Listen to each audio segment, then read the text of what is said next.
I definitely can't lose a vote going into tribal tonight, especially feeling uncertain about where I am. I'm not playing a scared game. I'm playing a game for $1 million. I gotta make big moves to get a big reward.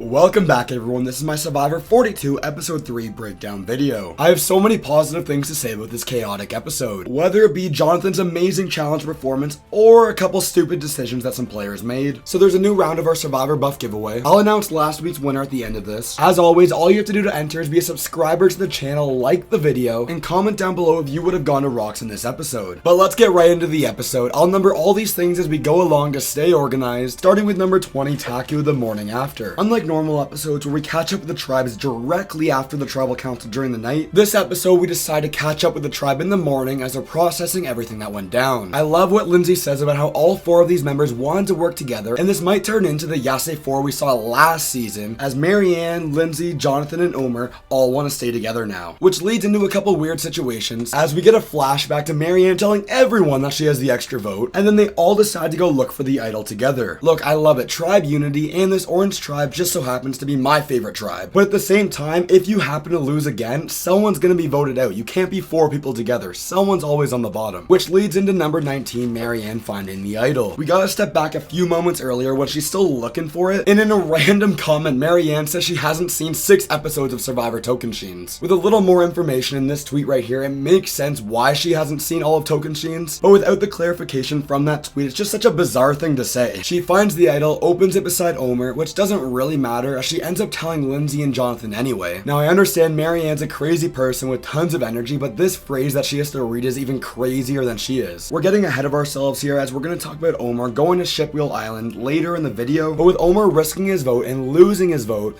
and Marianne opening the beware advantage, this means that Lindsay and Jonathan are the only people that still have a vote if Taku ever goes to tribal council again. Number 18, Daniel is a mess on Vati. We get some nice little camp time from the Green tribe as Lydia and Hai make fun of Daniel for always being a mess. I think the Survivor producers are trying to emphasize here is that Daniel's in the best position possible on this tribe. You have the alliance between Mike and Jenny and the alliance between Hai and Lydia, but Daniel and Chanelle, and specifically Daniel, is in the perfect spot right here in the middle. Number 17, Daniel reads the fine print. This leads him into asking Mike if he can read the idol rules again, which drives Mike nuts, but he ends up folding and let Daniel read the idol. It talks about how if the phrases haven't been said yet and the merge happens, all the idols get activated anyway, meaning now instead of wanting to get rid of Mike, Daniel wants to keep him around so Vati will still have an idol. Number 16, Daniel loses the idol. This is where we go full circle of what happened last week with Mike losing the idol, as after Daniel runs away with it, reads the fine print, he returns the note to Mike without the idol or the congratulations. This really turns into nothing as they backtrack and are able to find everything, but this makes me think, what happens if Daniel just throws everything away? Does production secretly make him a new one, or is the idol just gone forever? Number 15, the pre-challenge talk. This is where we need to have a serious conversation, and I'm so conflicted what to think. Here's the rules of what the Beware Advantage say right here, and it clearly says you must say your phrase. So what does Marianne end up doing? She says her phrase. What does Mike do? Waiting for the other tribe to say something. I heard nothing, so I didn't say anything. Thank you. Because if I can go into the merge with this secret of mine and never have to say the line, I have the idol and nobody knows I have it. The strategy behind not saying the phrase is actually perfect. For starters, you don't give away to anyone that you have the idol, and if you're not in danger on your tribe, cool, make other people not have a vote, and once the merge happens, you get your idol anyway. Let's bring the rules up again right here, as my issue is it says clearly you must say the phrase. Is Marianne being forced to say the phrase and Mike's not, just because the Survivor producers are like, ooh, cool strategy? I like the strategy behind it, so I kind of want to let it slide, but the rules are the rules. Number 14, immunity and reward. One of the craziest challenges in Survivor history. You gotta get a ladder from the ocean floor, use the ladder to collect a key, keys open a bag, and you gotta play a little cornhole in the sky to win the challenge. I said it last episode, but I'm loving how we get more rewards this season, as first place gets a massive toolkit and a bunch of fruit, and the second place finisher gets a much smaller toolkit and a much smaller basket of fruit. Number 13, Jonathan is a beast. Normally I don't separate the immunity challenges into separate points in my videos, but Jonathan was so impressive here, we have to give him a round of applause. applause. He literally carried his team on his back, picking up the ladder by himself, dragging his team along with him,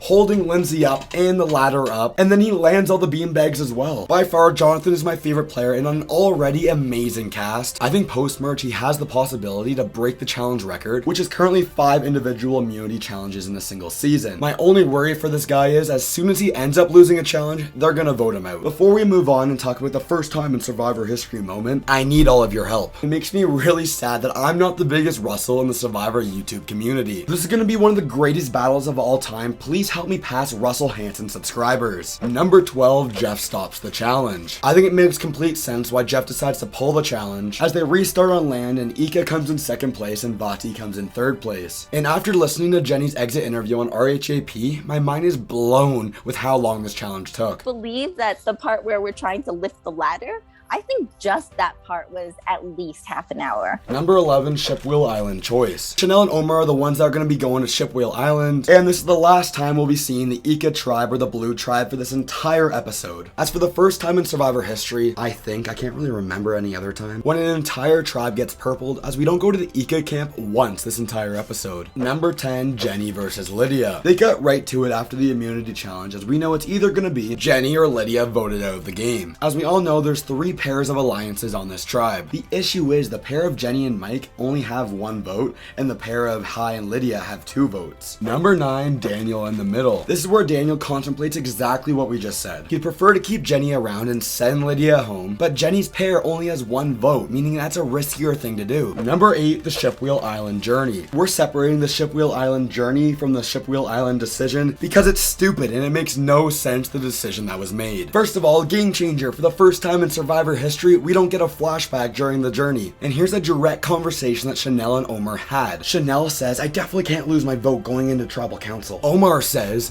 I want to build trust with you. So you're telling me that Chanelle says she's not going to risk her vote no matter what, she needs to keep her vote. This tells me that Chanelle knew how important her vote was going into tribal council. 9 times out of 10, 1 vote doesn't make a difference at a tribal council. We saw this every single time last season and most times this season. But in this specific situation on the Vati tribe, when your group is so divided, every single vote matters. Your plan was already to vote with someone who didn't have a vote, and you knew that. Number 7, Shipwheel Island decision. We get some good confessionals back to back as Omar talks about how Chanelle needs to keep her vote safe, so he's okay with risking his vote. And Chanelle talks about how Omar has her best interests at heart, so he'll probably play it safe as well. Look, I'm being a little too harsh on Chanelle here, as I'm really trying to build up the Chanelle versus Daniel moment at tribal council, but there's no way around it. This was a mistake as Chanelle needed to protect her vote. Number 6, Chanelle returns to Vati. This part gets pretty confusing as Mike doesn't have his vote, Chanelle doesn't have her vote, meaning we're gonna get a 2-2 split with Jenny and Daniel on one side and Hai and Lydia on the other side. This is until Chanelle actually comes up with a brilliant idea to tell Hai and Lydia to split the votes between Mike and Jenny. Here's the plan. Hai and Lydia think their alliance of 4 are gonna split the votes with guys throwing their votes on Mike and girls throwing their votes on Jenny, just in case someone has the hidden immunity idol. Where in reality, Daniel would vote for Jenny instead of Mike, making it a 2-1-1 vote. Number 5, Tribal Council. I got the vibe with all the fast cuts that were happening at Tribal Council that Hai knew something was up. Now, this probably isn't the case and it's just some fun editing tricks the producers did, but they did a really good job tricking me. This is the downfall of Daniel, where I thought he had a great episode going into Tribal Council until he talks about being paranoid and not having a chance of winning Survivor 42. Our first vote happens and it's a 2-2 split between Jenny and Lydia. Number 4, the revote. Hai starts to get confused as only 4 votes were read. They go up to vote again, but this time it's only 1 vote Lydia and 1 vote Jenny. Number 3, tie vote. Hai gets so confused here as the vote ends up being 1-1 when it was supposed to be 2-2. We all know the rules of Survivor state if a tie happens and you can't come to a unanimous decision, the people that were on the chopping block end up being safe and everyone else draws rocks. But for the first time in Survivor history, there's a little bit of a twist this time around. For starters, Mike and Chanelle had to expose that they didn't vote at Tribal Council, meaning only Hai and Daniel need to come to a unanimous decision. But at the same time, if a unanimous decision isn't made, Hai, Mike, Daniel, and Chanelle all have to draw for rocks, meaning your chances of going home go from 0% to 25%. Number 2, the open discussion. Daniel plays this so bad for so many reasons, as he starts off by saying there's no chance he's going to be drawing for rocks. I mean, honestly, it is day 7 of Survivor, there should be no reason to draw for rocks, but starting off with this argument means the other player, that other player being Hai, can bluff you in saying that he will go to rocks. We get two sides of this is Hai plays this pitch perfectly, and I honestly think Daniel had the right idea, it's just he executed it in the worst way possible. He knew he was gonna have to turn on Jenny and vote with Hai, and he wanted to try and walk away from tribal council being in Hai and Lydia's good graces. The only problem is he burned Chanelle so much along the way. In the end, I think Hai made the right decision saying he would go to rocks no matter what, because if he lets his number one ally and Lydia go home, then the very next time they go to tribal council, Hai will be done anyway. This at least gives him some life in the game, whereas at the same time, it doesn't make sense for Daniel to go to rocks. Which is so interesting when you think about it like that, because the person that's always most willing to go for rocks almost never has to go for rocks. Number 1, Jenny voted out. My bootless prediction is doing so good. I called it that the first time Vati would go to tribal council that Jenny would be voted out of the game. But at the same time, it does make me sad as Jenny did nothing wrong here, and I think she would have been a really good Survivor player. Congratulations to Quinn Vaughn, you're this week's giveaway winner. Please private message me on Instagram or Discord so I can get your contact details. I'll announce a new winner next week during our episode 4 breakdown, and click right here for my Survivor vs Big Brother Dreamcast.